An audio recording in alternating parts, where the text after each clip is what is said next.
Let me show you how to set Google Chrome as your default browser on your iPhone.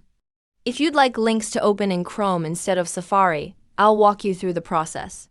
But before we get started, make sure to hit that subscribe button below. It really helps me out. Thanks, everyone! First, open up the Settings app on your phone. You'll need to make sure that your iPhone is running the latest software version. Tap on General, then Software Update to check for any updates. Be sure your iPhone is updated. I'm currently on iOS 18.2. Once you've updated, you can proceed to the next step. Now, go back to the main settings page and scroll down until you find Apps. Tap on it, and at the very top, you'll see a new option called Default Apps. Tap on that, and you'll see a list of options. Look for a browser app in the list. Tap on it, and here you can choose your preferred browser. To set Chrome as the default browser, simply select it, and it'll confirm that Chrome will now open links and browse the web for you. If you use other browsers, you can switch the default here as well.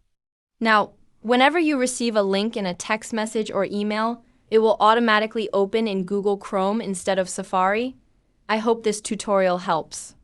If it did, don't forget to hit the like button and leave a comment if you have any questions. Thanks again.